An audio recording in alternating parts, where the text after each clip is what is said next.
നമസ്കാരം, പുതിയൊരു വീഡിയോയിലേക്ക് സ്വാഗതം. ഞാനിപ്പോൾ ഉള്ളത് ഹോളി ഫാമിലി വിസിറ്റേഴ്സ് പ്രൊവിൻഷ്യലേറ്റ് എന്ന് പറയുന്ന ഒരു കോൺവെന്റിലാണ്. എന്താണ് ഈ കോൺവെന്റിൽ വന്നതെന്നുള്ളത് നിങ്ങൾ ചിന്തിക്കുന്നുണ്ടാവും.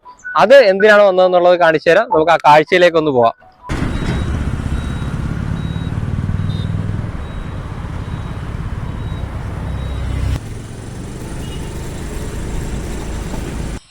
ഈ നിൽക്കുന്ന ആളെ കണ്ട, ഈ നിൽക്കുന്ന ആളെ കാണാൻ വേണ്ടിയിട്ടാണ് നമ്മളിവിടെ വന്നത്.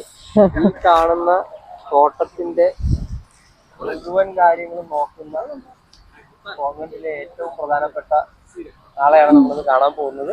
അതോടൊപ്പം തന്നെ നമുക്ക് ഇവിടുത്തെ കാര്യങ്ങളും ഒക്കെ ചോദിച്ചറിയാം. നമസ്കാരം. നമസ്കാരം. നമുക്ക് പരിചയപ്പെടുത്തിയേക്കാം. ശരി, എന്റെ പേര് സിസ്റ്റർ മേരി ജമ്മ. ഞാൻ ഈ കോൺവെന്റിലെ ഹോളി ഫാമിലി വിസിറ്റേഷൻ പ്രൊവിൻഷ്യലേറ്റിലെ ഒരു അംഗമാണ്. ഞാൻ വർക്ക് ചെയ്യുന്നത് അർത്തുങ്കൽ സെന്റ് സെബാസ്റ്റ്യൻ ഹോസ്പിറ്റലിലാണ്. അവിടുത്തെ അഡ്മിനിസ്ട്രേറ്ററാണ് ഞാൻ. അതിന്റെ ഇടയ്ക്ക് ഇത്തിരി സമയം ഞാൻ കണ്ടെത്തും, രാവിലെയും വൈകുന്നേരവും. എൻ്റെ ഒരു സമയം, അല്പം സമയം അതിന് കണ്ടെത്തി അങ്ങനെയൊക്കെ ചെയ്യാൻ എനിക്ക് ഇതിനോട് താല്പര്യം ഉള്ളത് കൊണ്ട് ഞാനിങ്ങനെ ചെയ്യാം. എങ്ങനെയാണ് ഈ സാധാരണ എല്ലാവരും പാരമ്പര്യമായ ഒരു കൃഷി രീതിയാണ് ഫോളോ ചെയ്യുന്നത്. സിസ്റ്റർ എങ്ങനെയാണ് ഈ ഒരു പ്രിസിഷൻ ഫാമിംഗ് എന്ന് പറയുന്നത് യുവാക്കളുടെ കൃഷി രീതിയിലേക്ക്? ഞങ്ങളുടെ പാരമ്പര്യമായിട്ട് ഞങ്ങൾ കൃഷിക്കാര് തന്നെയാണ്. എന്റെ ബ്രദേഴ്സ് ഒക്കെ കൃഷിയാണ് ചെയ്തിരുന്നത് ആദ്യ സമയങ്ങളില്. കുഞ്ഞിലെ ഞാനത് കണ്ടിട്ടുണ്ട്. അപ്പൊ മനസ്സിൽ അങ്ങനെ ഒരു ഇഷ്ടമുണ്ട്. പിന്നെ ഞാൻ അർത്തുങ്കലായിരുന്നപ്പോ ഇതുപോലെ കുറച്ചധികം സ്ഥലത്ത് പന്തലൊക്കെ ഇട്ട് ബീച്ചില് പടവലം ഇങ്ങനെ കുറെ കൃഷികൾ ചെയ്ത് അവിടെ അർത്തുങ്കൽ അരിപ്പറമ്പ് നമ്മുടെ കൃഷിഭവനുമായിട്ട് യോജിച്ചുകൊണ്ട് അവിടെ പേര് രജിസ്റ്റർ ചെയ്ത് അവിടെ നിന്ന് എല്ലാ സംഗതികളും എന്നെ സപ്പോർട്ട് ചെയ്ത് ഒത്തിരി വാർത്തയെ ശരിക്കും അവിടെയാണ്. അവരവിടെ ഇപ്പൊ ഞാനൊരു 3-4-5 വർഷമായി. ചെറിയ ചെറിയ രീതിയിൽ ഞാൻ അത്യാവശ്യത്തിന് ഞങ്ങൾക്ക് വേണ്ടിയുള്ളതൊക്കെ ചെയ്തെടുക്കുമായിരുന്നു.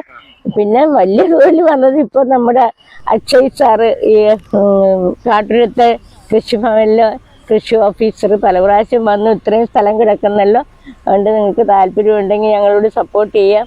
അങ്ങനെ ആ സഹായവും കൂടി തേടി അങ്ങനെയാണ് സബ്സിഡി റേറ്റിൽ ഇത് തുടങ്ങിയത്. സാറ് തന്നെ പറഞ്ഞ് ഒരു 70 സെന്റ് സ്ഥലം നോക്കുന്നതിനായിട്ട് എടുത്താൽ മതി, ബാക്കി വേണ്ട, അത്രയും മതി. അപ്പൊ ഒരു വിളവെടുപ്പ് കഴിഞ്ഞ്, അപ്പൊ അത് കഴിഞ്ഞപ്പോ പിന്നെ ഇവരിവിടെ വന്ന് പിന്നെ വെജിറ്റബിൾ എടുത്തോണ്ട് പോകുന്നതായിരുന്നു, ഹരിയും ഷംല ഇവരൊക്കെ. അപ്പൊ അങ്ങനെ ഇവരുമായിട്ട് പരിചയപ്പെട്ട് കഴിഞ്ഞപ്പോ ഇത് ചെയ്തു തരാമെന്ന് അവര് നല്ല മനസ്സ് കാണിച്ചപ്പോ എന്റെ മദർ ഭയങ്കര സപ്പോർട്ടാണ്. മദർ ട്രീസ ചാർട്സ് ആണ് ഇവിടുത്തെ പ്രൊവിൻഷ്യല്. മദർ എപ്പോഴും സപ്പോർട്ട് ചെയ്യാം, എല്ലാ സഹായം ചെയ്ത്. എന്റെ ഒരു അങ്ങനെ ആദ്യം ചീരയാണ് എടുത്തത്. ചീര കൃഷി ഭയങ്കര ഇൻട്രസ്റ്റിംഗ് ആയിരുന്നു എല്ലാവർക്കും. അപ്പൊ ലാഭമായിരുന്നു, കാരണം ഒരിക്കലും നഷ്ടമെന്ന് എനിക്ക് പറയാൻ വയ്യ. കാരണം ഞങ്ങൾ ഒത്തിരി പേർക്കൊക്കെ കൊടുത്തു.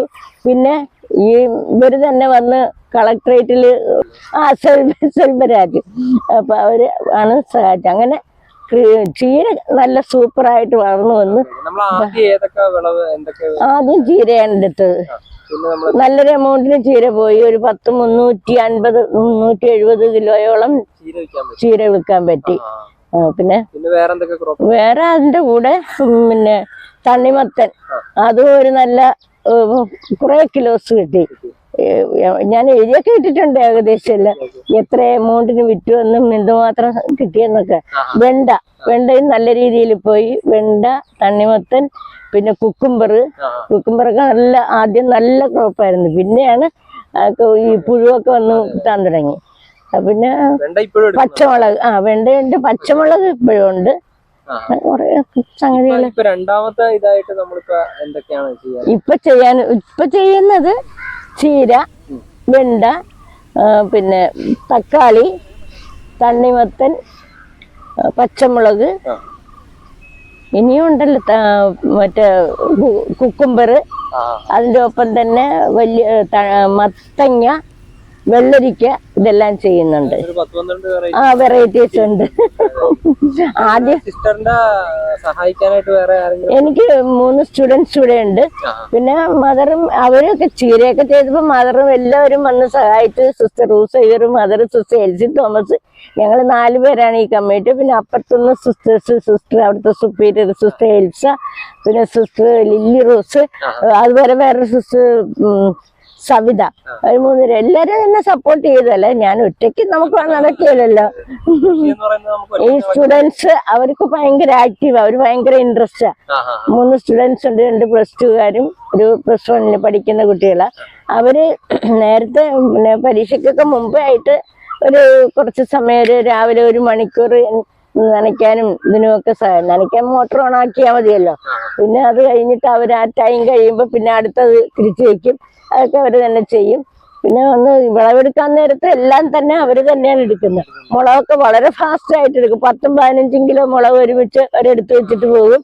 പിന്നെ വൈകുന്നേരം വന്നു കഴിയുമ്പോൾ അവർ ചോദിക്കുന്നു എന്താ ചെയ്യേണ്ടത്, എവിടെയാ അവർക്കും ഇൻട്രസ്റ്റ് ആയിരുന്നു. അങ്ങനെ അവരാണ് കൂടുതൽ ഫുൾ സപ്പോർട്ട് എനിക്ക്.